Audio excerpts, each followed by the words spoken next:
Like, you see guys like Canelo who get no credit, who started off as mainly at welterweight, or maybe a couple fights, was dominant at junior middleweight, but has jumped went as high as light heavyweight to beat a very good fighter.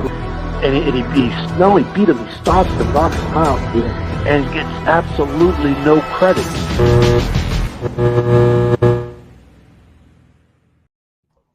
What's good, DZBT? Back with another edition. You see, Twine finally woke up and joined me over here.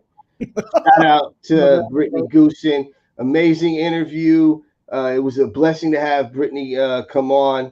But when my partner finally woke up, I was like, well, I'll go ahead and we'll do the topics, because I get thrown off, man. I get thrown off when he didn't show up, and I hope Brittany wants to come back, because I get thrown off. But Twine, well, let's jump right into it, bro. Let's just jump right into it. Since we've been gone, we've had a couple big fights take place. Let's talk about the first one that took place. That was Devin Haney defeating Eureka's Gamboa. Now, as I talked to Brittany about that a little bit, I thought that Haney looked spectacular as a boxer, but I think that was a performance that a lot of people did not want to see. They wanted to see Devin Haney not just be the slick boxer and outpoint him. They wanted to see him destroy Eureka's Gamboa. I definitely agree. I think people expected a KO performance, especially the way Devin was talking it up, saying he wanted to put on a spectacular show. He did that boxing wise, but I don't think that was the way he talked it up in the pre-fight. He said he wanted a knockout, and he definitely didn't come through on that.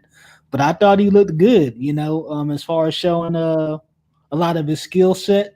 I got to see him do something I haven't seen him do in a fight previously, which is actually press the action and work on the inside.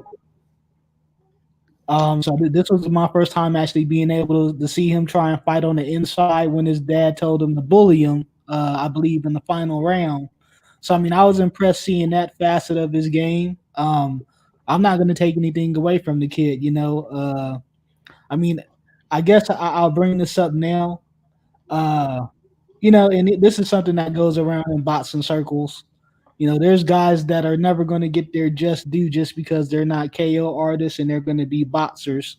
Like they're going to win a lot of decisions. Devin Haney and Shakur Stevenson definitely fall in this category. So, I think we need to keep that in mind that, these guys are still special talents. Just because they're not knocking out everybody like a Tank Davis or a Teofimo Lopez. Like, these guys are still very talented, and you got to think they're still young as well. Shakur is only 23. Devin's barely 21. I definitely don't see them gaining any more strength or power, as far as becoming KO punchers. Mm-hmm. But, you gotta accept them for what they are. They're beautiful, technical, sound boxers. And, you're going to have to learn to accept that throughout their careers. Like, they're not going to incite you with knockouts. I just don't see that happening with either one of them. And Haney falls into that case. And, he's not going to get the credit for this victory, of course, because it's an older Gamboa. And, but I definitely think he put on I couldn't see him losing more than a round in that fight. So, I can't complain after that. Okay, you can continue into our next topic because I'm sharing this around real fast. All right, we'll go into the fight. We'll go into start our next topic, which was the big fight from last weekend. Pound for pound king, arguably top one or two, between him and Canelo. Terrence Bud Crawford took on Brook. And he knocked him out in the fourth round KO. There was a lot of controversy with this fight, even heading into it, and there's been a lot since. But we'll start as far as talking about what we saw in the actual fight itself. Malachi, what did you think as far as what you saw as far as performance-wise from both fighters and ultimately the ending knockout. Give us your breakdown and synopsis of that. First, I want to start off by saying that Bud Crawford is a spectacular fighter. But Bud Crawford is only ranked number 1 pound for pound on ESPN's list. He's not number 1 on the Boxing Writers Association. He's not number 1 on Ring Magazine. He's not number 1 on the transitional board. They have NOA number 1. The rest of the 3 I mentioned all have Canelo. But outside of them forcing that down my throat over and over and over, and I try to take anything away from Bud. What I thought about the fight was it proved how special Bud Crawford really is, because Bud Crawford, had he not had the ability to switch over to southpaw and be elite, I still think he beats Kell Brook, but I don't think he beats Kell Brook in the manner that we saw him beat Kell Brook in. And I'm going to go into a little bit after this, but that proved to me that Terrence is spectacular. He is elite. Although I do have a question now concerning Kell Brook's punch resistance, particularly to that eye. But that was a perfectly timed counter punch, the punch that got him staggered and hurt. I still don't think that Kell is a big enough win to jump him over NOA or Canelo in the pound for pound discussion. But unfortunately, arguably, Kell's the best win on his resume still. I still think he looks spectacular. I'm not trying to take nothing away from him. But if we're going to get into that pound discussion, there's some work that needs to be done, in my opinion, for him to call himself the number 1 pound for pound king. Okay, we could definitely come back to this, because so you actually have a new way ahead of Bud. Yes. Okay, we could definitely come back to that, because I'm definitely in disagreement there. I would have Bud in my top 2, even still, considering his lack of resume that people say. I still would have him in my top 2, and then maybe probably a slight 3 or 4.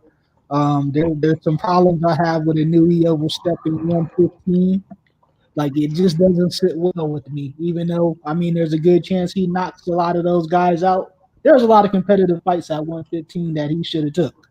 And, for one week, I know the fight with Chocolatito couldn't pan out just because Chocolatito, it was a high risk, low reward for him at the time. But I definitely think, as far as the other fighters at 115, he could have caught some smoke there. But that's pretty much my biggest beef with Inui. I had no problem being in the top 3. Going back to Crawford versus Brook, you can't be mad at it. Brook actually came to win. He won 2 of the first 3 rounds, arguably all 3 rounds, according to some. Yeah. I've definitely seen that put around boxing circles. I had him winning 2 of the first 3 rounds. And like you said, without Bud switching stance, that knockout doesn't happen, I don't think. If he stays in orthodox stance, Brook was going to continue to time him with that jab. And, you saw he had already done a good number on that eye just for 2. So, without that change in stance, I don't necessarily see Crawford having the same outcome. It was just a perfectly placed shot. He caught him like right on the button, dead on the nose. In one of them sweet spots for knockouts. So I definitely can knock him, but he definitely was more effective when he was able to switch stance in that fight. As far as this fight, man, I was very I've never allowed outside drama or news decide my prediction in the fight. And this was the first time to where I actually questioned my own decision. We had talked before about it, and we both had Crawford winning the fight. But with the news that was coming out the week of the fight, as far as talking about Bud moving to PBC, a bunch of other things that were going around in the news, the aura around it did not sit well with me. What I actually thought? So what you're saying is you were worried that Bob might have some type of Yeah, like Big Ten. I was feeling like a Pacquiao versus Horn was about to happen if it went the full distance. That was actually where my mind was. Um, I don't know, just it was too many weird things coming out. That the week of the fight, in days leading to the fight, to where I was like, this has a whole Manny Pacquiao Jeff Horn feel to it. And I mean, I'm glad Bud got the KO, the disturb anything of that nature happening. But you see, even in the aftermath of the fight, you've seen comments from both Yeah. Both Arum and Bud as far as their dissatisfaction with each other. And Bud has kind of played the higher road here, but Bob Well, said some pretty disrespectful things. And I mean, speaking, go ahead. I was say, speaking of which, that was one of our next topics. We see here that Bob Arum said that I ain't going bankrupt promoting him. Bob had threw out a bunch of accusations that he could have bought a house with the money he spent promoting Terrence Crawford. That Terrence Crawford needs to do a better job of promoting himself like Teofimo Lopez has. After that, Bud came back and he said that Arum just needs to go ahead and release him now.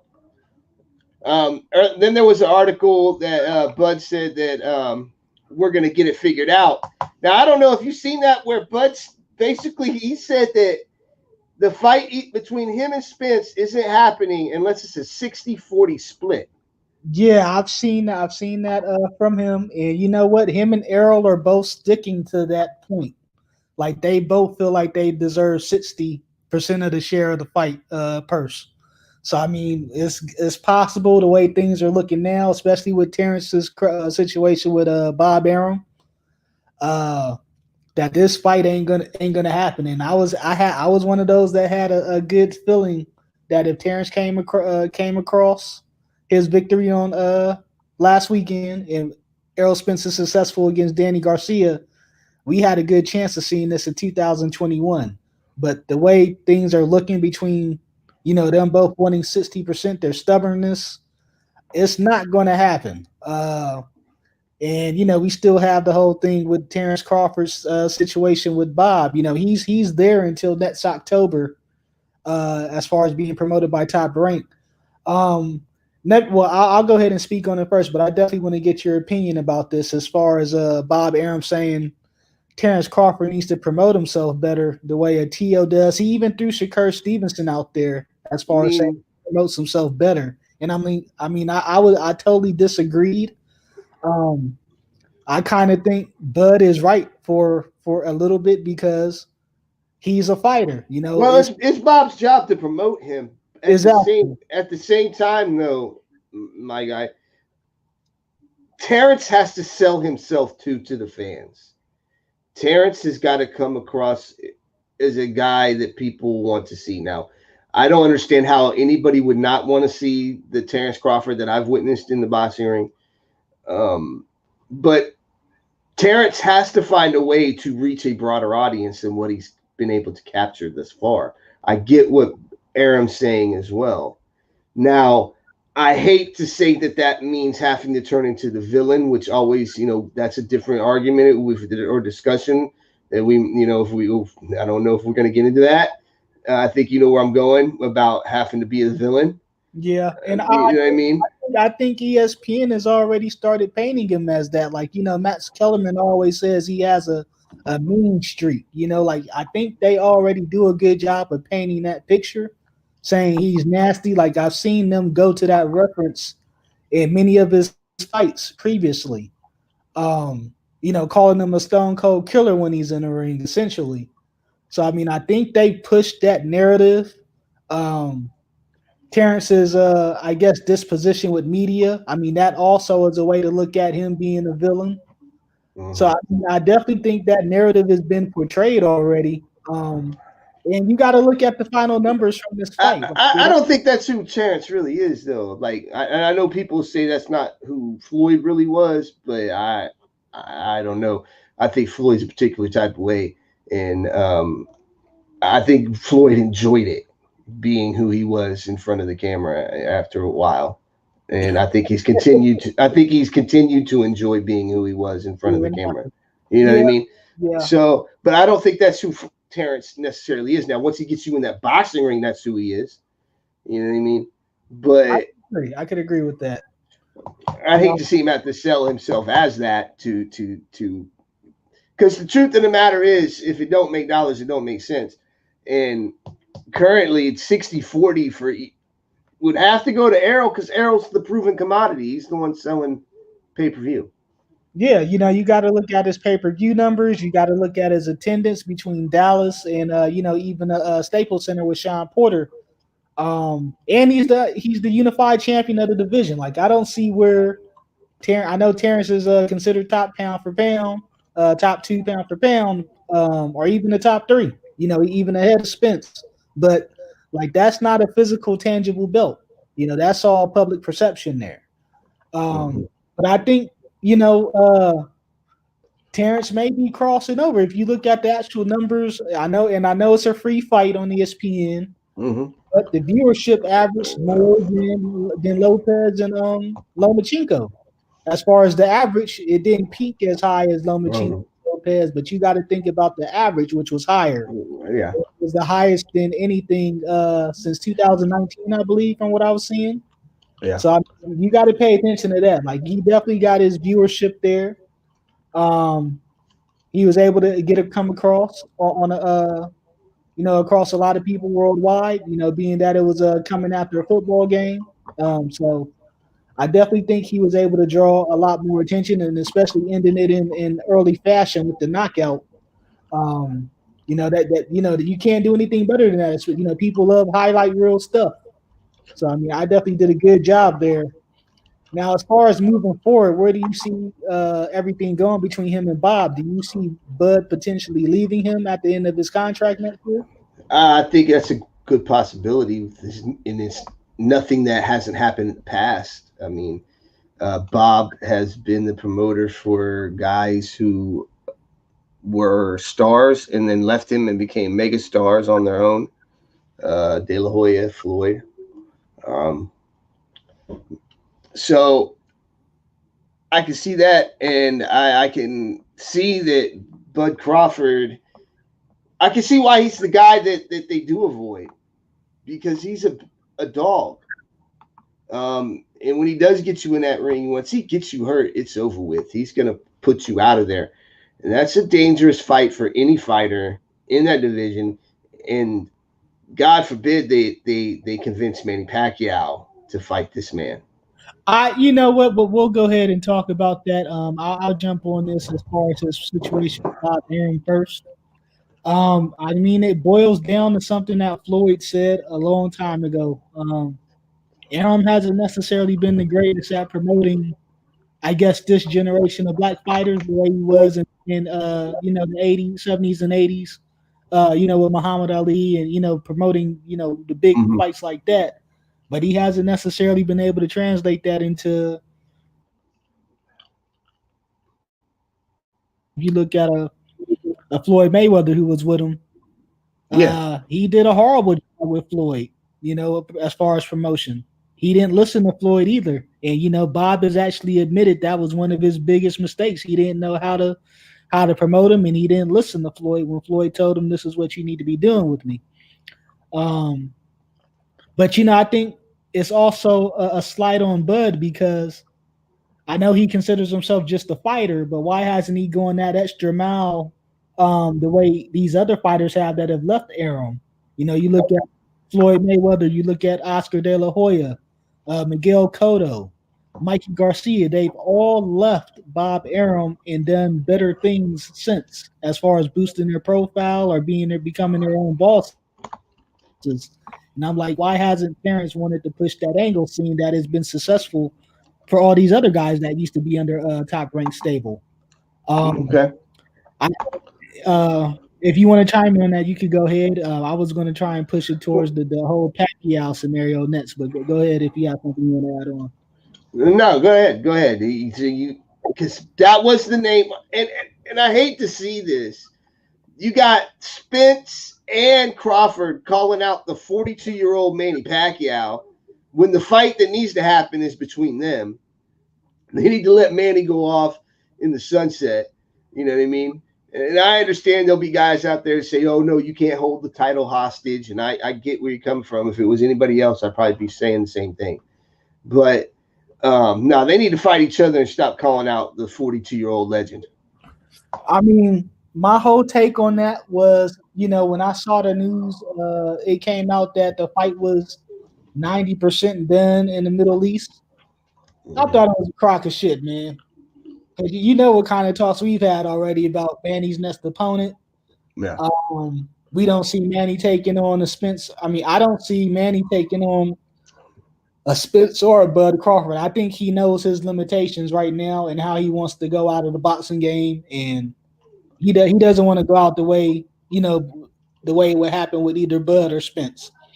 So I kind of think, I don't know how he convinced Terrence Crawford of this, but he's shining him, bro. Like, he's shining him. That fight is not going to happen. People need to get that out of their brains. Whoever believes that fight was close to being done in the Middle East and Manny agreeing, get that out of your head. Like, Manny ain't a fool. I know he's had a huge heart and fought the best of the best in everybody, but he knows where he's at in his career. Even with his victory over Keith Thurman. Yeah. That was a split decision, if I'm not mistaken. And Keith Thurman looked very good in the second half of that fight and impressed Manny. Outside of the body shot that changed the fold of the ending of the fight. So I think Manny knows where he's at really in his career, and he knows what kind of fight he's in for with both of these young guns in Spence and Bud, and he's not going to take that fight. If that was the case, he would have done it a couple years ago. He was higher in his prime and could have possibly taken advantage of a Bud Crawford, while they were both on top rank. So, I mean, for the money to be there now and it wasn't there when it was there before, it just doesn't seem realistic. Like, something's not right there. It doesn't add up. So I think Bob was shining him, man, and he's still continuing to shine on him as far as making this fight nets. I know Crawford is asking for it nets. It's not happening, bro. Just get real. I agree. I don't think that it needs to happen. I don't necessarily want to see Manny Pacquiao fight Terrence Crawford at this point in Manny Pacquiao's career. All right. So moving on, as you said that Crawford hasn't left his promoter as other guys have in the past left Bob Arum. Speaking of which, here we have one Mr. Canelo Alvarez, who has left his longtime promoter, Oscar De La Hoya, and already has a fight announced with, which is going to air on DAZN with Calum Smith. Now, as I stated on the show with Brittany, I seen a lot of people after this fight was announced up in their fields hating on Canelo Alvarez, talking about how this is always what Canelo Alvarez does, and just doing what they normally do, just hating on the man to be hating on the man. Look, here's the truth of the matter. Calum Smith could have took this fight back in March, right, and had a full camp. Calum Smith's been on notice since March that he's a potential opponent for Canelo Alvarez, right? If Calum Smith isn't ready for this fight, that's on Calum Smith.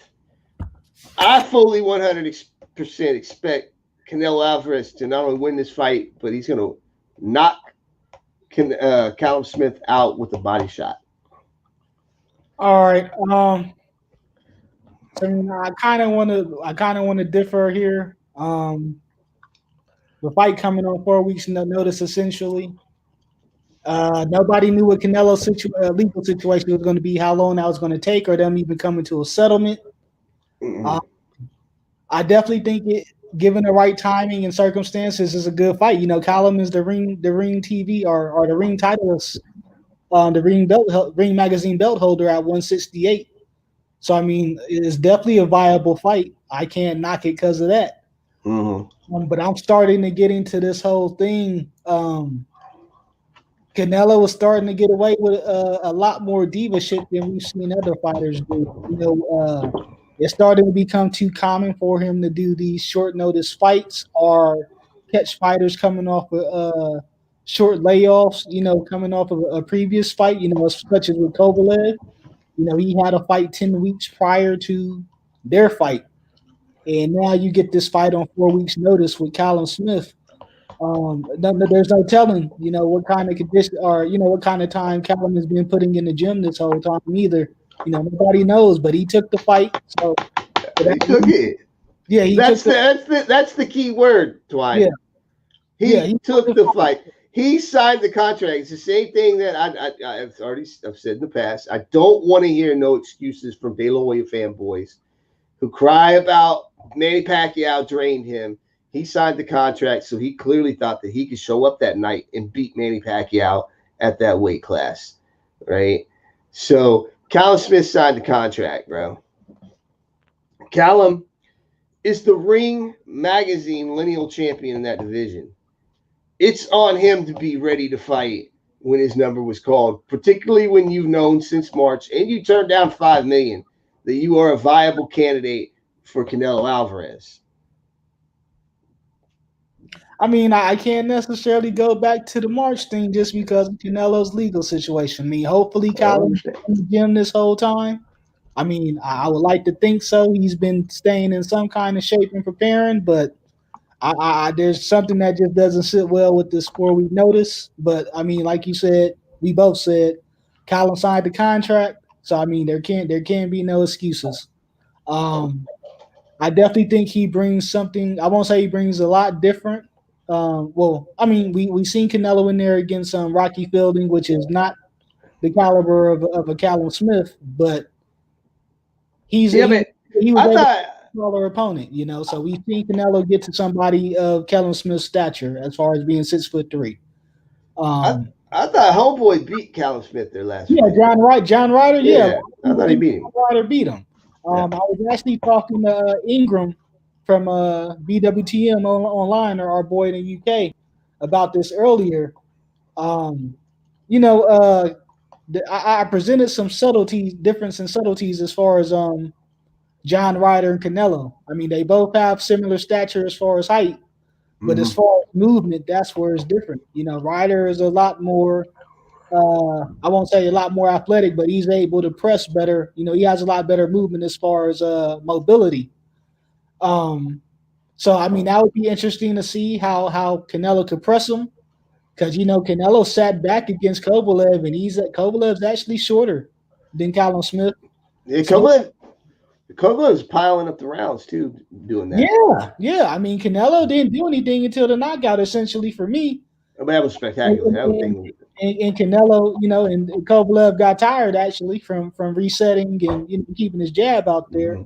So I mean, Calum has a decent jab, but I don't know how far as far as his legs, So we'll see. It'll be interesting to see Canelo get inside that height.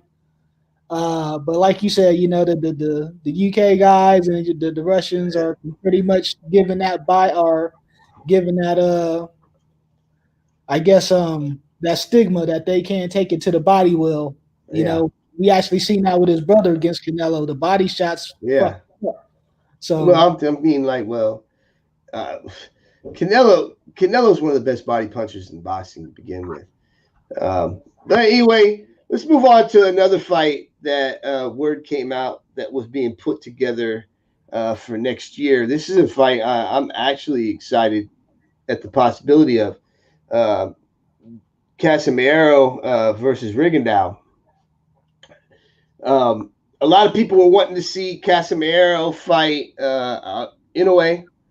That's a fight I don't see happen. I think Sean Gibbons is probably going to try to, steer him more towards their stable of fighters over there in the PBC, which Casimero fights on anyway.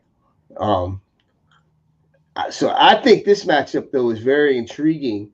Although I would have liked to have had it happen a year ago or maybe 2 years ago. At this point, I'm not sure what Rigondeaux we're going to get, because the previous version of Rigondeaux we saw in his last fight, Casimero knocks out. So I'm wondering what we're going to get here. Well, what are your thoughts on this fight? I mean, this is actually the first I've heard of this fight happening is now. So, I mean, it's definitely interesting to me. But I didn't think the fight between Casimero and Inoue that we all want was going to happen anyway. Top Great handlers seem like they want to push Inoue towards the win. Well, I guess the fight was canceled, but they wanted to push Inoue towards the winner of Ubali versus Donaire. So I mean, I don't think that fight would have happened anyway. So Casimero needs another dance partner. I'm all for Rigo getting the shot. He's currently the secondary WBA title holder. Yeah. I mean, he's definitely worthy of being in the ring against Casimero. They were calling this a unification fight, but I just don't. They're getting very loose with the term unification. They really are, bro. Yeah, that there's definitely not a unification. You can't unify a secondary belt. So that's what I thought. I don't know. Then again, bro, they told us you couldn't unify or win a franchise strap, and we've seen that happen. And you know, hit the 135-pound division. Yeah, I mean, I think we saw that recently with Tank and Leo Santa Cruz. Yeah, they won one of them, won the 135 and the 130 strap. Tank did at 130. Yeah, but I mean, as far as unifying within the division, that's even crazier. So the politics and the alphabet soup shit is getting out of control. But I mean, Rigo's. I'm still a huge fan of Rigo. I know he's on the latter part of his career, but I love to see him, get some big fights. In a career that's been stalled out a few times. But this is a hard fight, man. Oh yeah, this is a hard fight. Castano's been knocked out before too, though. You got. Yeah, but if you looked at it, but again, we got to look at the last 3 or 4 performances here. In the last 3 performances that we've seen Rigondeaux in, he got embarrassed by Vasyl Lomachenko. He ended up with a 8th round TKO, but that fight, he was getting touched in that fight. And then the fight, his last fight, the last time we seen him in the ring, he went the distance with the guy he had no business going the distance with. And the guy was touching on him. I know you've seen the fight, man. Yeah. I mean, the fight with Solis was definitely not what I expected it to be. I definitely expected a clear victory from him. Julio Ceja, I'm not sure what was going on in that fight. Rigo was getting touched up in that one too. And if he gets touched up like that versus Casimero, he's gonna go to sleep. Yeah. I mean, Rigo's been down plenty of times in his career, and Casimiro's a huge puncher. So, I mean, I definitely can't dispute you on that one. I love to see what the old dog still got in him. Hopefully he comes with his A game. And, I don't know. You got to think sometimes, does Rigo fight down to the level of his opponents? Because we've seen that a lot with him in his career, as far as what he put his effort in some fights. So, I mean, I hope that wasn't I hope that was the case in his last 2 outings. But if not, he's gonna have his hands full with Casimero. Casimiro's a dog, So yeah, we'll definitely look forward to that, and it's still in negotiations. Haven't seen the last fight for Casimero being Micah. A lot of people thought Micah would win that fight, and then he destroyed him. And watching the last fight with Naoa and Jason Maloney, has your opinion swayed any at all about who you would favor in that fight? Not really. I still think that the Maloneys are baloney. So I mean, I definitely haven't swayed my opinion on it. He did what he was supposed to do in that fight. It doesn't sway my decision yet. I already knew he had an upper hand advantage, but I'm kind of a guy that likes underdogs, which is why I was going with Casimero, just because he's a hard puncher. He might have power up there with Nonito Donaire as far as that weight class. And he's athletic.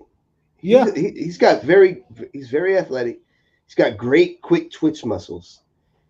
I think that he could potentially give Inoue some problems. Yeah. And he's dangerous enough that if he clips off one of them sets of 3-4 punches that we've seen him getting off on Micah, and we've seen him in his last few fights get off against great, like some of these fights, he wasn't supposed to win that way. Like TT, right? He fought TT. He was supposed to win like that, man. No, he wasn't supposed to win. He was supposed to lose. Yeah. We blasted him out of there. And so I was like, oh man. And then he blasted Mike out of there. Like I was in the pre-party Zoom, and the fighters were all picking Micah, and even shout out to Ray Flores.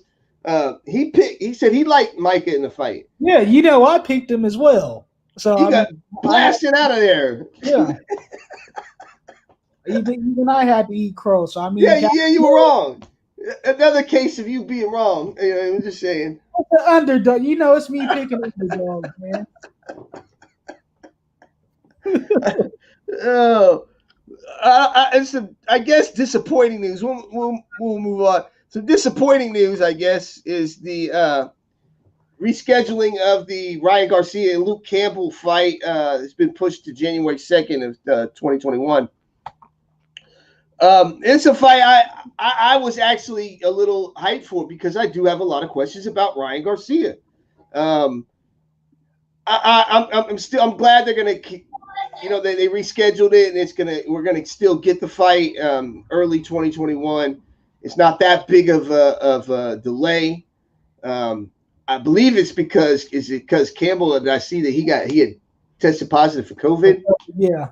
All right. Well, prayer, thoughts and prayers out to him and his family and everybody, and for a speedy recovery. The more that this fight gets closer, though, the more I'm leaning towards Luke Campbell, man. Southpaw. I haven't really seen anything from Ryan Garcia as of yet, except for him knocking out guys that they've brought up from a lower weight class. I've seen what Campbell can do. I'm starting to lean towards Campbell. Are you? I know you had favored. If I remember right, you liked Garcia in the fight. Oh hell no! I've always been on Campbell's side. You take it? Okay. My fault. I think maybe it was me that was taking Garcia only, but I don't know, bro. I'm starting to really lean towards it. And this, to me, again, is a must. This is a big fight now, even bigger for GoldenBoy than it was a week ago. This fight is huge for GoldenBoy because their two main stars right now are Virgil Ortiz and Ryan Garcia. And while the boxing, the big time boxing fans, the hardcores, so to speak, they know exactly who Virgil Ortiz is, and we know that he's the much better prospect, at least as of right now, than Ryan Garcia.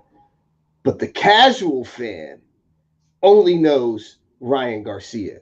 Like, if you went up to somebody that's just like a basic casual boxing fan, they are not really the potential for them to know who Victor Ortiz is very small.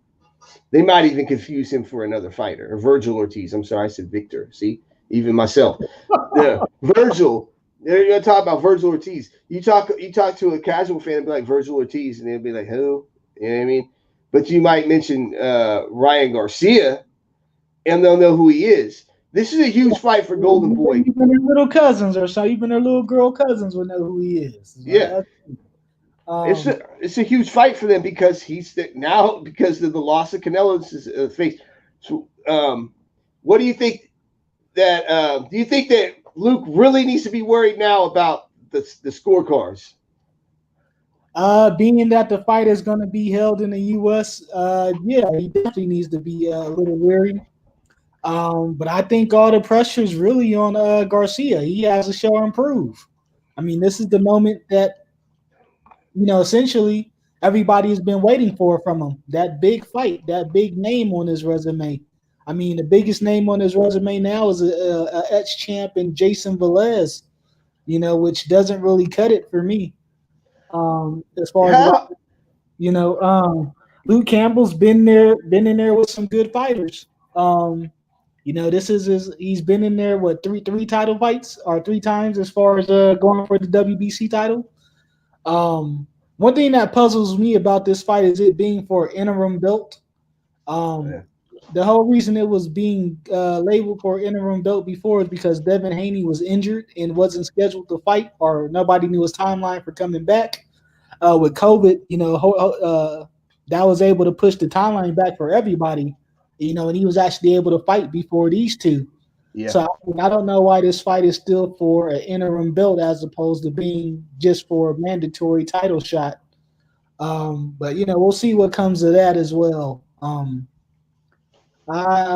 like I said, I'm leaning towards Campbell in this fight. He has the experience.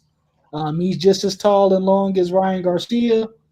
He's not as fast, I guess. It doesn't have the hand speed, but he definitely has the experience and the mental capacity.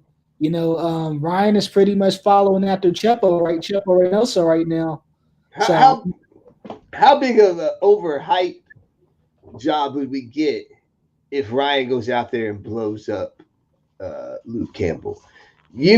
Oscar's going to try to sell the hell out of that. It's going to be a full media blast of Ryan Garcia. Oh yeah, but they better definitely go after that Haney shot. If it's available, he's vying for the interim title. But Ryan Garcia doesn't seem to be interested in fighting Devin Haney from the most recent comments I've seen from him. Yeah, he'd rather fight Tank Davis. Yeah, he says the fight bores him with Haney. So what's the point in going through this one if you're not going to accept your mandatory or take the challenge for vying for a WBC belt? I know the money is probably in the Tank Davis fight, but you still got to crawl before you walk. An interim title doesn't make you actual titleist, in my opinion. That's just my opinion. But they're definitely gonna blow this to the moon if he does the unthinkable at the moment and actually stops Luke Campbell. Yeah, I think you're 100. I agree because I would see Oscar. Really, Oscar's got to mend his relationship right now with Ryan Garcia. And I was just sitting here thinking, how hard now? Like, all right, it's already hard enough to beat Virgil Ortiz, right? What if GoldenBoy starts giving him the Canelo treatment? He's already up 2-3 rounds. Goodness. And you got to think Garcia is under the tutelage and he's a mentee of Canelo Alvarez. Yeah. Who knows what kind of influence Canelo is having on Ryan Garcia right now.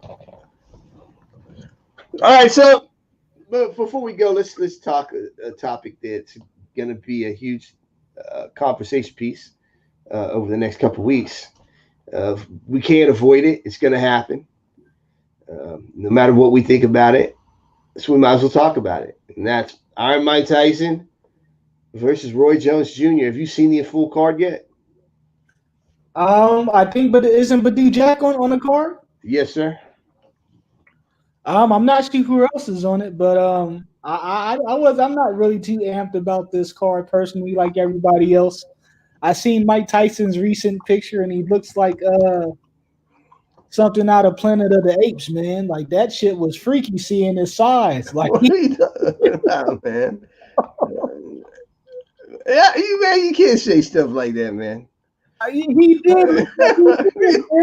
Like I'm just talking about his body build. Like, but I know what you're saying.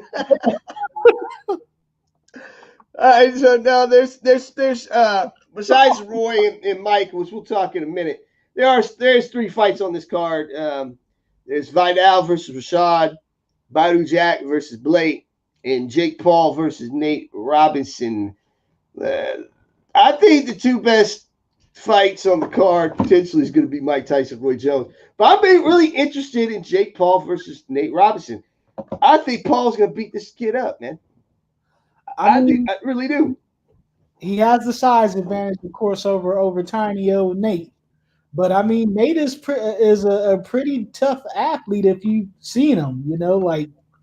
what was he, 5'6", blocking 7-footers in the NBA. He's very athletic. Yeah, it ain't boxing. Yeah, I know, but I can see him picking up the sport just because he was a versatile athlete. That's what I'm getting at. I definitely think he would have the speed advantage, but I don't know what to think as far as this YouTube sensation stuff. Paul has had a couple of fights, so I mean he definitely has experience of being in there already, and this is a first for Nate.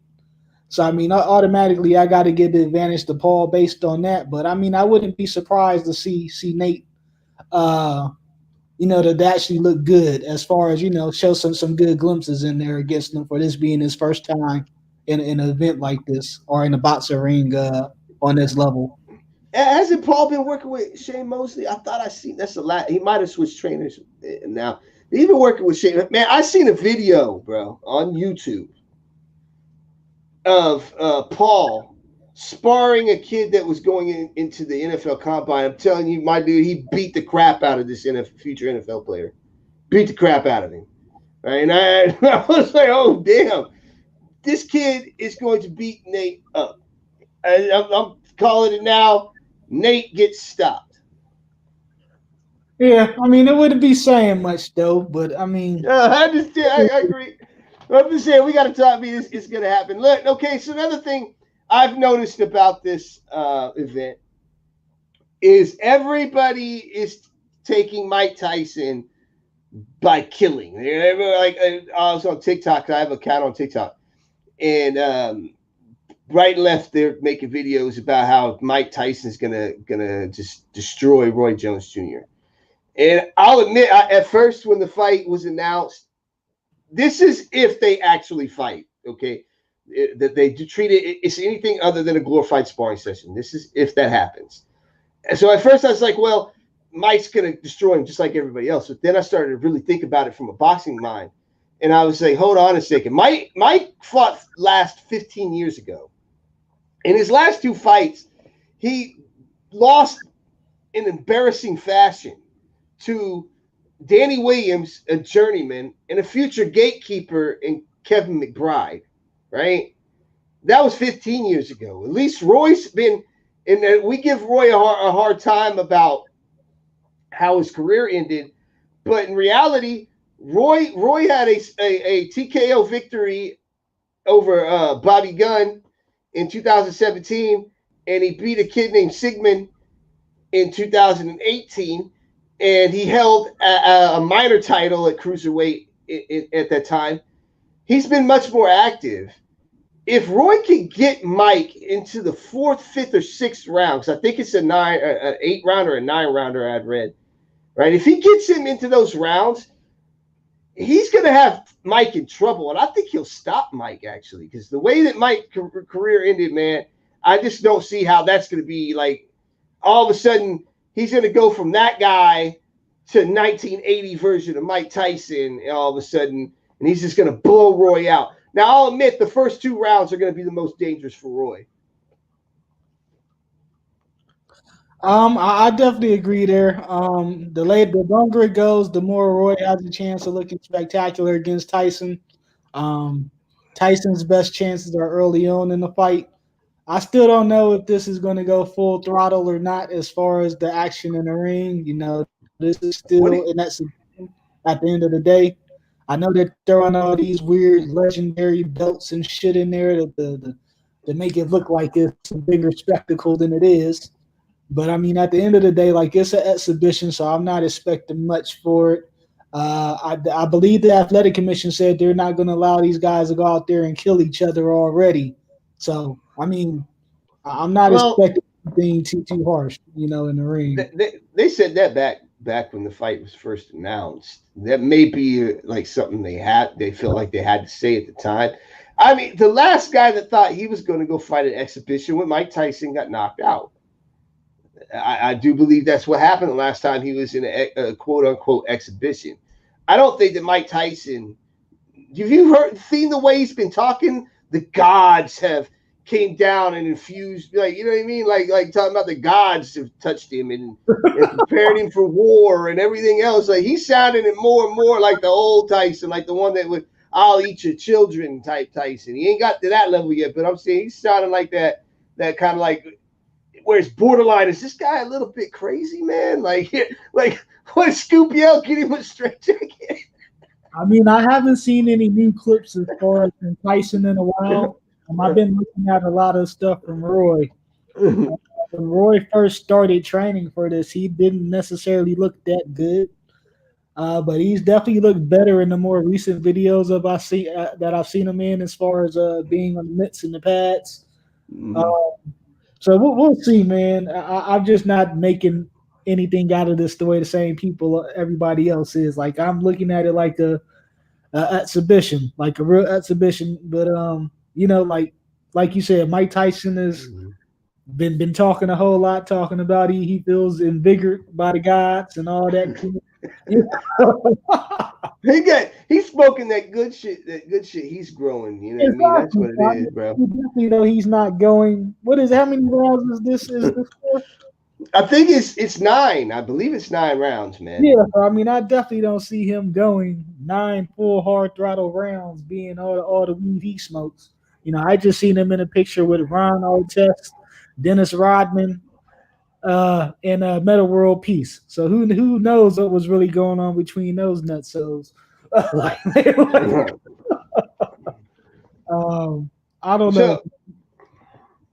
Well, there was one other topic we forgot to touch on. I didn't mean to cut you off. Before we go, let's talk about the WBO title fight between Texeira and Castano. Looks like GoldenBoy has won the purse bid, right? What do you think of that fight? I like that fight for Allen, and I hopefully that after this fight we'll get a unification fight between him and Jamel. Yeah, I mean, I definitely think Castano is going to win this fight, and it's good, like you said, it's going to lead to an easier path to unification with Charlo, because I don't think Oscar would have let that shit happen. Had Castano been a mandatory, like there's no way in hell he would have let Texeira give that belt away to Charlo. So I mean, Oscar was definitely going to try and stall him out and hold that belt hostage as long as possible. Castano is definitely going to ruin those plans. I see him beating Texeira rather easily, and we get to see another undisputed unification next year, as long as the WBC or one of the other organizations doesn't fuck it up and order a mandatory. I definitely don't want to see the WBC order the Erickson Lubin versus Charlo rematch after what we saw in the first fight. So I mean, hopefully, the organizations the sanctioning bodies don't block this from happening. This natural line of succession. But I definitely have to Castano winning this fight. Actually, I have to disagree there. I like Alan Patrick here, but I can see why you would take Castano as well. But I think that Alan Patrick is a guy that a lot of people underrate his actual ability. But I can see he's one of those guys to me that does everything good. I just don't know if he does anything great. You know what I mean? What, Castano or Texeira? Texeira. I mean, he's a rangy fighter. I mean, I think that's to his advantage. He has pretty good movement for his size. He's not necessarily fast, but I mean, he can move, and he is the lankier fighter in this fight. But Castano was able to cut off a ring against a guy that's known for his movement in Erislandy Lara, who is known for having good legs. So, I mean, I don't see it folding any differently. Castano is actually a bully, and he fights a more pressuring style, which I don't think Texeira is going to be able to handle over 12 rounds. I know he was introduced to the world to be this stud when I first saw him, and he got knocked the fuck out by Canelo, if I'm not mistaken.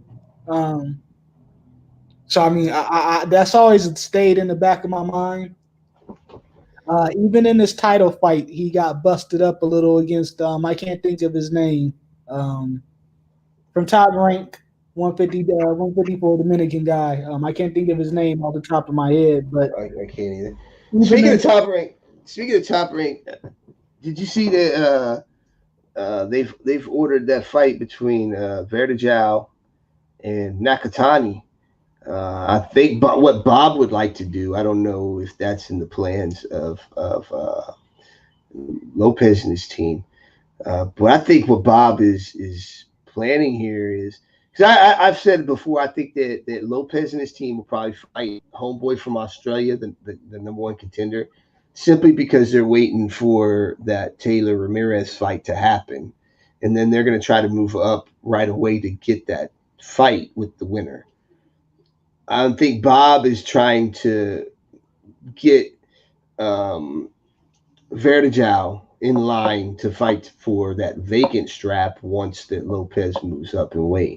I mean that is the top ranked way, especially with the WBO. We call it, Yeah. I've started calling it the WBO handoff. We've seen it multiple times with Terrence Crawford. We're seeing it now with Shakur Stevenson, and we're going to see it as far as Teofimo Lopez and Felix Verdejo. I mean, Mm. the WBA handoff that Top Rank is known for.